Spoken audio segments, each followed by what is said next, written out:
Mtazamaji wa Chemba Talk Show, naitwa Amini Nyaungo na moja kwa moja tumekutana na moja ya watu muhimu sana katika taifa letu. Aanze kujitambulisha na hatimaye tuone nini ambacho tunazungumza naye. Karibu. Asante. Mimi naitwa Fadhili Enoki Ruvinga, ni hakimu mahakama ya wilaya ya Singida.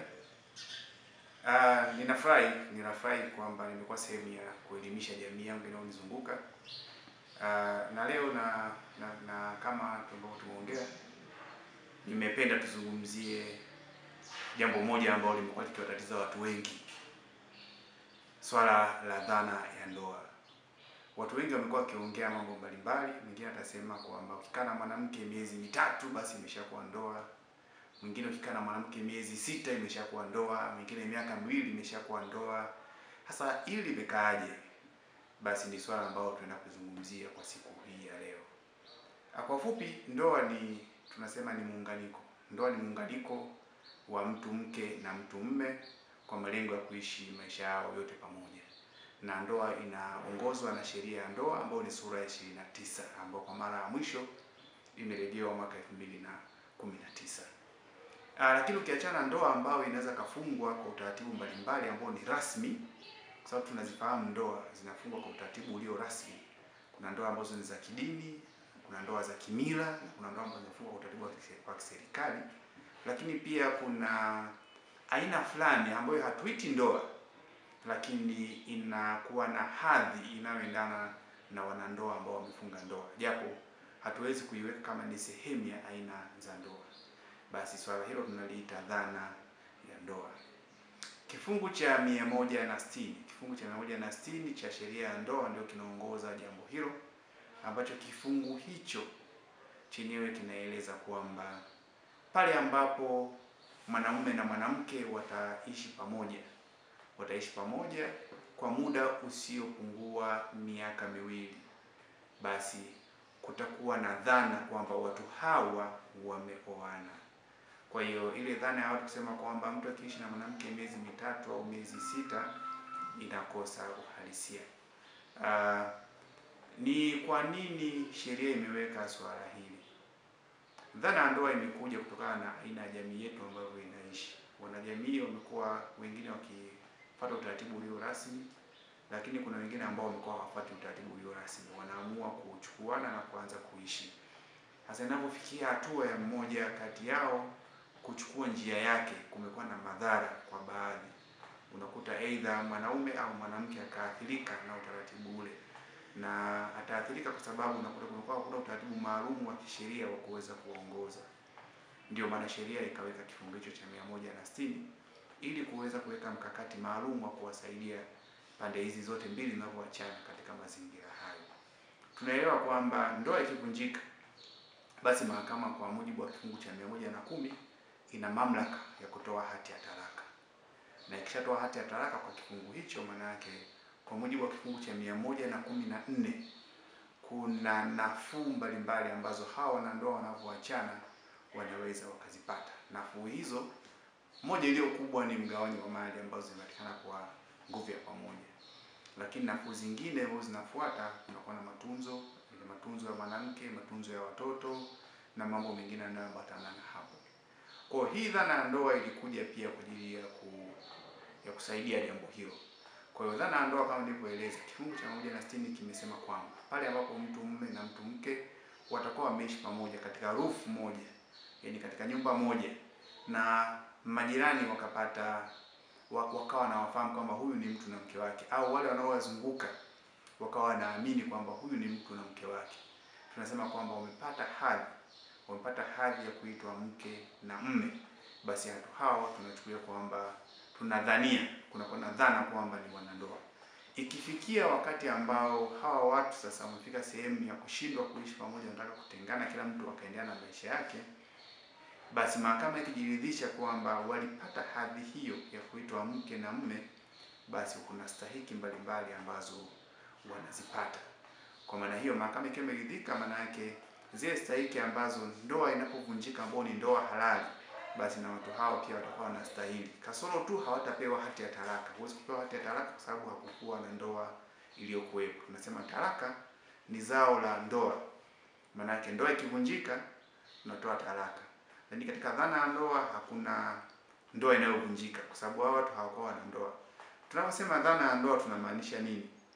Tunaposema dhana ya ndoa, kuna watu wanasema kwamba ni ndoa kamili, kwamba ukiishi na mwanamke kwa muda huo, hiyo inakuwa ni ndoa kamili. Lakini hapana, hiyo sio ndoa kamili, ila ni kwa sababu tu wanaowazunguka waliamini kwamba nyie ni wanandoa, na ikifikia hatua ya mgogoro, mahakama ikaangalia ikagundua kwamba kumbe watu hawakufunga ndoa, tunasema kwamba kumbe watu waliishi chini ya dhana ya ndoa, lakini haikuwa ndoa. Kwa hiyo uwepo wa dhana ya ndoa umekuwa ni muhimu sana katika jamii, kwa sababu umekuja kutibu matatizo ambayo yangekuwepo kama mahakama zingetaka tu kujikita kuangalia ndoa zilizo halali ili watu hao wapate haki zao. Kwa hiyo kwa ufupi tu, dhana ya ndoa ndio hiyo tunayozungumzia, kutokana na muda ambao watu wamekaa pamoja. Kwa hata kama mmekaa miaka 10 pamoja, mmechuma mali, mmekuwa na watoto, mkaamua kuachana, mmoja akaenda kuoa kwingine na mwingine akaenda kuolewa kwingine, bado itakuwa sio kosa, kwa sababu nyie hamkuwa na ndoa iliyo halali kisheria. Lakini kwa sababu mliishi chini ya dhana ya ndoa, mahakama inaamini kwamba mlichuma mali, basi hizo mali inabidi kila mtu apate kile kinachostahili. Kama mlikuwa na watoto, basi mahakama inapaswa ifanye vile ambavyo inastahili, kwamba watoto hawa watatunzwa vipi na watakuwa kwenye mazingira gani. Kuna swali ambalo watu wanajiuliza, je, swala hili limekuja kuhalalisha ndoa ambazo si halali? Jibu ni hapana.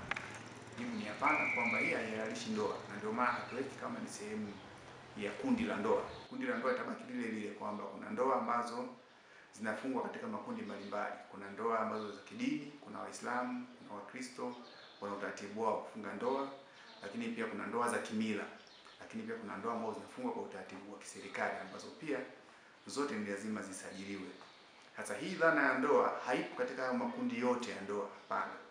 Kwa hiyo lengo lake kubwa ni moja tu, namna gani ambavyo hawa watu wanaachana wataweza kupata stahiki zao.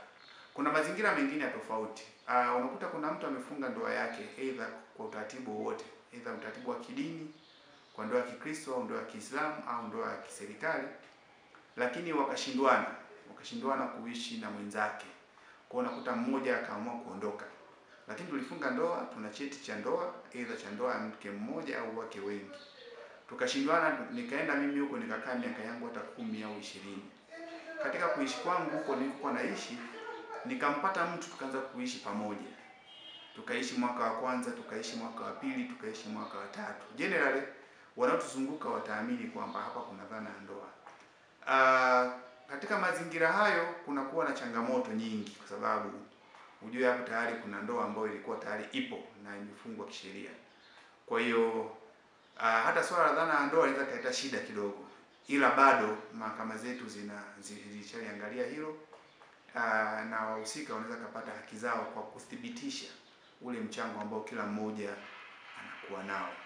Kwa hiyo kwa ufupi tu ni kwamba ndoa ni taasisi, ndoa ni mkataba. Ndoa ni mkataba kama mikataba mingine, ambao kuingia kwake tunasema lazima kuwe na uhiari kwanza, kuwe na uhiari. Anayeoa na anayeolewa lazima amehiari kuoa au kuolewa, lakini pia lazima umefikia ule umri ambao sheria inakuruhusu kuoa au kuolewa. Na ukifanya hivyo, basi ukipitia hatua zote ambazo zinastahili kisheria, imetangazwa, kumekuwa na mashahidi, basi tunasema hii ndio ndoa halali.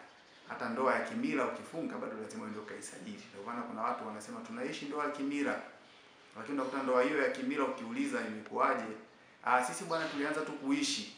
Sasa huyo huwezi kuita ndoa ya kimila. Ndoa za kimila pia zina taratibu zake. Unajua kila mila ina utaratibu wake ambao unafanyika ili ndoa iweze kutambulika.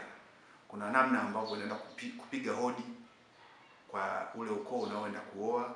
Kuna vitu ambavyo lazima utapangiwa kwamba lazima ulete hiki na hiki na hiki ili tuitambue, lakini lazima utoe hiki na hiki na ufanye hiki na hiki na hiki. Basi yakishafanyika yale, wao kwa mila zao wataamini kwamba hii ndoa sasa imekuwa ni ndoa halisi. Lakini bado ikifungwa katika utaratibu wa kimila haiishii hapo. Ndoa hiyo ni lazima iende ikasajiliwe. Ukishaisajili sasa tunasema hii ni ndoa. Baada ya kukifuatilia kifungu hicho cha sheria, baadhi ya wananchi mkoa wa Singida wanaeleza namna ambavyo walivyoweza kukipokea na kukielewa. Sisi kwa dhana hii ya ndoa, ili mimi naifahamu kwa mustakabali wao, ni kitu kizuri kwamba kwa miaka miwili kama mkaa pamoja mke na mume, unapotokea labda kutengana au talaka, basi kuna haki ya mali kugawanwa sawa kwa sawa ili kila mtu apate haki yake. Asante. Tena ndoa inatenganishwa na Mwenyezi Mungu. Kwa hiyo mali hata kama tumeachana sawa, lakini zingatieni mali ni za mtoto. Naitwa Ali Ndimbe, siasa kali, napatikana mtaa wa Posta, Singida mjini, kwamba kuna zana ya ndoa ambayo mahakama inaamrisha kwamba mtu akikaa na mwanamke ndani ya miaka miwili kwamba anakuwa mke halali. Mimi binafsi yangu kwamba lile jambo mimi sijapendekezwa nalo.